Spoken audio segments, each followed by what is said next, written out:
अच्छा जी, double entry के video lecture number 2 के साथ मैं ताहा पोपाटिया हाजिर हूँ। हमारे सामने कुछ ट्रांजैक्शंस हैं और लेट्स से कि हमें इनकी डबल एंट्रीज पास करनी है और इनको डिस्कस करना। पहली ट्रांजैक्शन है, mister B started business with $600 cash. Mister B जो है उसने एक बिजनेस स्टार्ट किया और वो $600 कैश बिजनेस में लेकर आया। अब हमें ये मालूम है assets is equals to capital plus liability. तो अगर ये $600 कैश बिजनेस में लेकर आया है तो हमारे एसेट्स 600 पर चले जाएंगे बिकॉज बिजनेस में कैश आया। Cash is an asset, asset increase हुआ और ये खुद अपने घर से लेकर आया है, यानी कि कैपिटल 600 पर होगा और लायबिलिटी 0 पर। ठीक है। अच्छा, इसकी डबल एंट्री कैसे रिकॉर्ड करी जाएगी? जैसे कि पिछले वीडियो लेक्चर में डिस्कस किया कि एक कॉलम होगा जिसके टॉप पे हम लिखेंगे डेबिट और एक कॉलम होगा जिसके टॉप पर हम लिखेंगे क्रेडिट। और लास्ट वीडियो लेक्चर में मैंने इसके रूल्स बताए थे, होपफुली आप लोगों ने अपने रजिस्टर्स में उनको कॉपी किया हुआ है। उन रूल्स के हिसाब से हम जब अपनी डबल एंट्री पास करेंगे तो हमारी जो डबल एंट्री होगी वो होगी बिजनेस में कैश आया है, कैश इंक्रीज हुआ है, कैश एसेट है, एसेट इंक्रीज होता है तो हम उसको डेबिट करते हैं, यानी कि हम लिखेंगे कैश और डेबिट के नीचे लिखेंगे 600। और ये कैश ओनर खुद लेकर आया है, अपने घर से लेकर आया है। ओनर खुद जो पैसे लेकर आता है उसको हम कैपिटल कहते हैं, तो हम लिखेंगे कैपिटल और कैपिटल जो है वो इंक्रीज होता है तो क्रेडिट होता है, यानी कि यहां पे लिख देंगे 600। इसके बाद अगली ट्रांजैक्शन पर चलते हैं। अगली ट्रांजैक्शन में लिखा हुआ है ही transferred $300 cash to bank account, यानी कि इसने $300 जो है ना वो ट्रांसफर कर दिए। $300 जो बिजनेस में पड़े हुए थे, वो बिजनेस का हम बैंक अकाउंट भी ओपन करते हैं। हम बैंक गए और बैंक में हमने वो $300 जमा करवा दिए। तो अगर मैं $300 बिजनेस के बैंक अकाउंट में जमा करवा दूंगा तो होगा क्या, देखते हैं जरा। कैश है वो मेरे पास पड़ा हुआ था 600, मैंने इसमें से 300 बिजनेस के बैंक अकाउंट में डाल दिया अगर, तो बाकी मेरे पास 300 बच गया। और जो बैंक है उसमें मैंने क्योंकि 300 रुपए डाले तो उसमें 300 रुपए आ गए।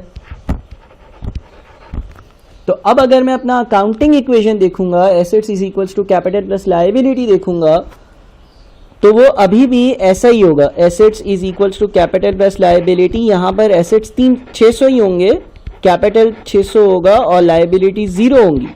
मगर ये जो 600 है, पहले ये 600 का 600 क्या था, कैश। अब ऐसा नहीं होगा, अब इसमें से 300 कैश है और 300 बैंक अकाउंट का बैलेंस है। तो 300 कैश है और 300 बैंक अकाउंट का बैलेंस है।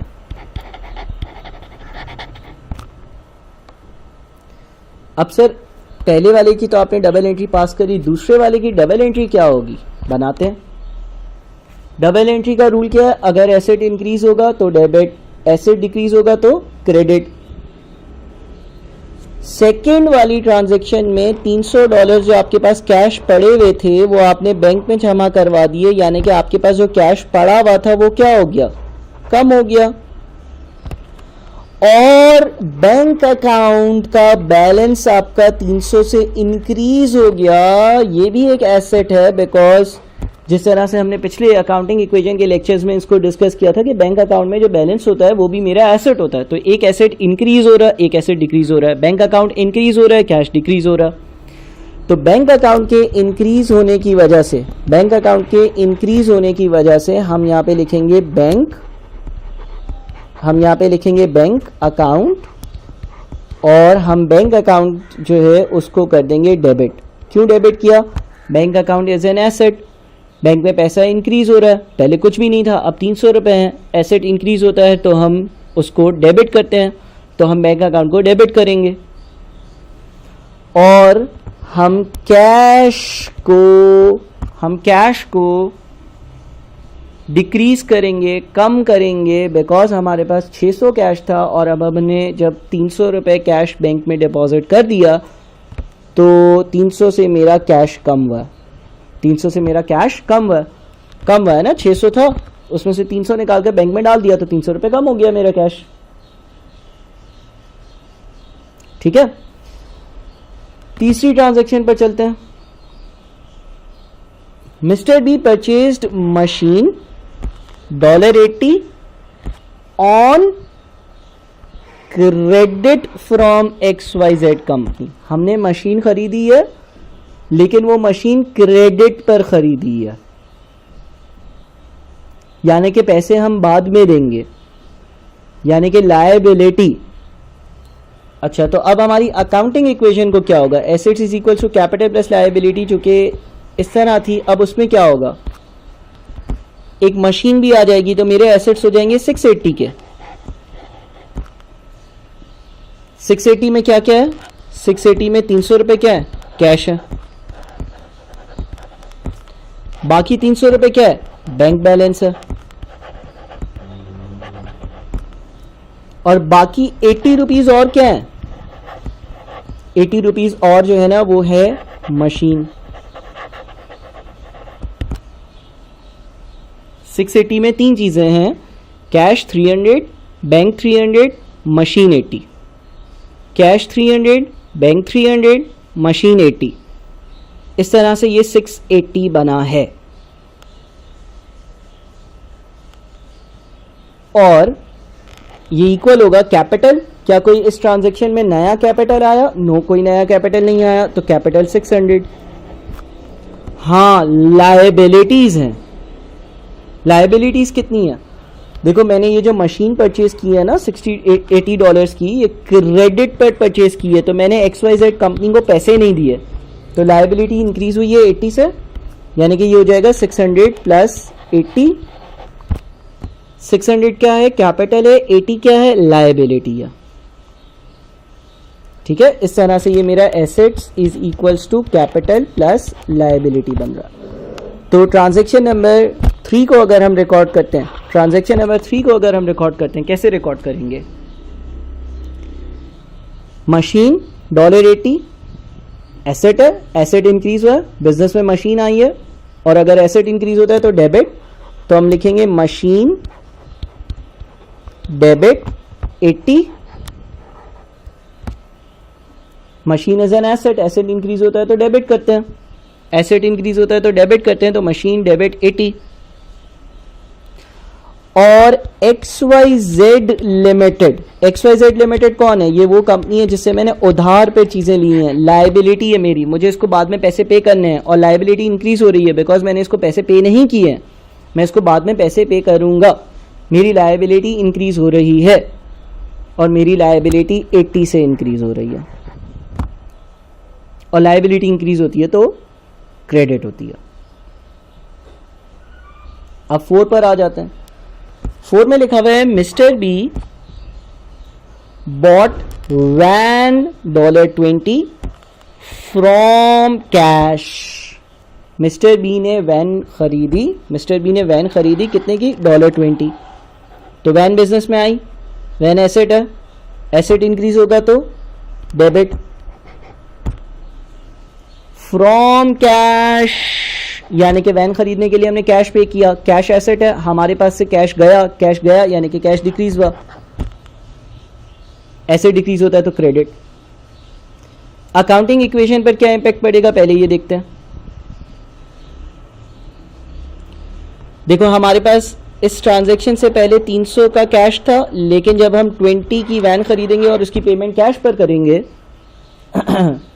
तो मैं एसेट्स जब लिखूंगा तो अब मैं 300 माइनस 20 यानी कि 280 का कैश लिखूंगा। 280 क्यों सर?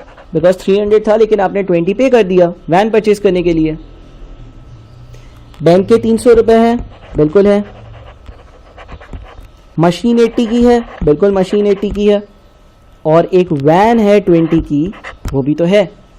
तो हमारे पास टोटल जो एसेट्स होंगे वो होंगे 280 plus 300 plus 80 plus 20 which is 680। हुआ क्या इस ट्रांजैक्शन की वजह से? जो कैश था ना वो 300 से 280 पर चला गया, 20 से कम हो गया, और एक वैन हमारे पास आ गई जो पहले नहीं थी। इज इक्वल्स टू कैपिटल यानी कि 600 प्लस लायबिलिटी यानी कि 80। तो अब इस ट्रांजैक्शन को अगर हम रिकॉर्ड करें तो वैन एसेट है, एसेट इंक्रीज हुआ है 20 से, एसेट डेबिट होगा, वैन डेबिट 20, और कैश एसेट है वो हमने पे किया है, कैश कम हुआ है, कैश 20।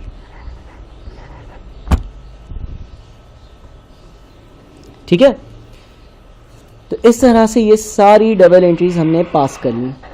अच्छा, अब मैं आपको व्हाट्सएप के ग्रुप के थ्रू कुछ डबल एंट्री के क्वेश्चंस प्रैक्टिस करने के लिए भी प्रोवाइड करूंगा। ये हमारी सारी की सारी डबल एंट्रीज हैं। ठीक है भाई, तो बहुत शुक्रिया आप लोगों का। हमने डबल एंट्री की वीडियो नंबर 2 कवर करी। मज़ीद डिटेल्स अगले वीडियो लेक्चर में। Thank you.